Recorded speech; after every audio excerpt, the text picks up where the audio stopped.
you will definitely see that probably I would like such a nose or such a figure, and then you will approach your doctor.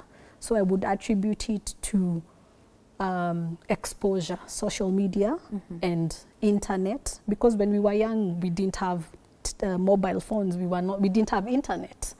Whatever we saw were cartoons. But now, due to that influence, maybe that has also affected our decision currently. Right.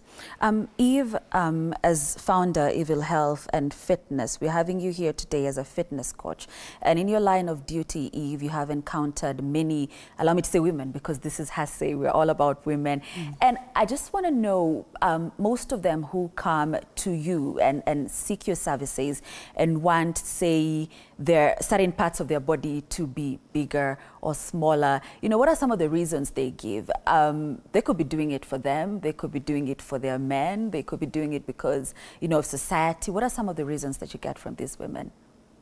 Speaking in general, most women we always have a blanket statement that we are doing it for ourselves, which is so beautiful in itself and so encouraging. But the truth is, there is a standard we are trying to meet. Whether it's a societal standard, whether it's a standard of you being appreciated more or accepted more in whatever space you are in, that is per individual basis. But what I know is that the internet plays a big role, and perfection has created a state where, you know, you see anything on the internet and it goes, and you don't know whether that thing is photoshopped, you don't know what it is, but you want to look close to that as much as you can, you know.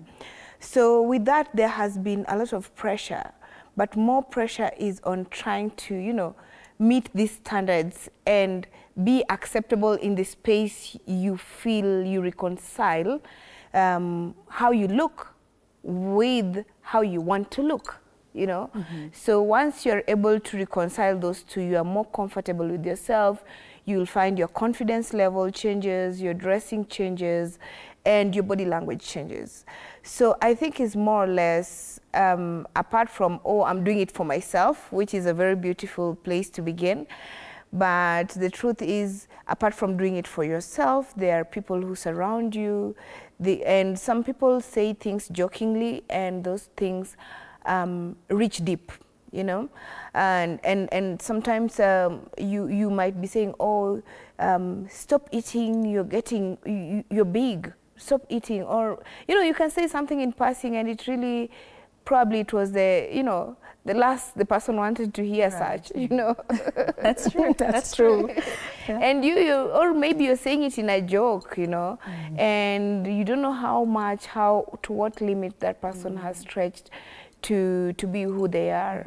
So we should just be like, you know, a little bit more conscious around all of us. You don't know what's happening in somebody's life. Right. Yeah. And Eve, allow me, because I've done my research, you know, on you as a fitness coach, and even your journey as Eve personally, because a few years back, Eve, the gorgeous Eve we see today, we still had that, but I mean, you've come a long way, if you know where I'm getting at, in terms of even you and your weight and your appearance. Would you take us through that? Perhaps what led to this journey that perhaps even saw the birthing of Evil Fitness? It's interesting because it was a combination of things. One, there are the health issues that actually exist sometimes when you're not active enough. And one of those had taken me through a main surgery. So I had, you know, some severe cyst problems that I was just throwing up, like it was so bad. So because of that, and when I went for surgery, immediately after the surgery, 1 month later, I had the same cyst grow again, and I was having the same problem. So I asked myself one question: how many times will I keep on going for surgery? Which led me to trying to find out and study on behalf of women. I train both men and women, but I'm a bit passionate, especially when it comes to women, because we have a lot of hormonal things going on, and you know, our life is just a whole, you know, array of things happening in there. And I studied a lot just to be able to help myself, let alone help other women. And I was able to find remedies that could help me, help other women around me, and so on and so forth.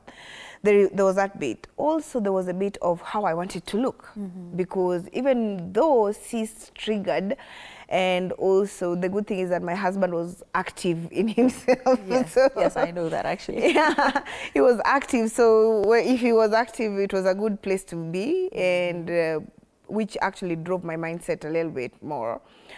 But also there was an ideal shape that I wanted, and most of us, and ladies come to me all the time, oh, I want this snatch like this, my bum like this, you know, and they have all this description of this sculpture they want to be, but they don't know the route of how to get there. So I walked the journey to be able to assist more people get there, because I can tell you for free, it's a good feeling. Yeah. So we appear to have, you know, options here. You can go the fitness way, you can diet. We're going to talk about that, by the way. Yeah, right. But there's also the option of cosmetic surgery, which is why you're here, Doc. So what, apart from, is it allowed for me to say legit reasons, like if it's medical reasons? Apart from that, I just want an enlarged, you know, enlarged breasts, an enlarged butt. I just want my nose, because I don't like it, not because it affects me in any way. I just want a different shape for my nose, just because I want to. What should I know before going for any cosmetic surgery procedure? So basically the first thing is, yes, which type of procedure do you want? Then I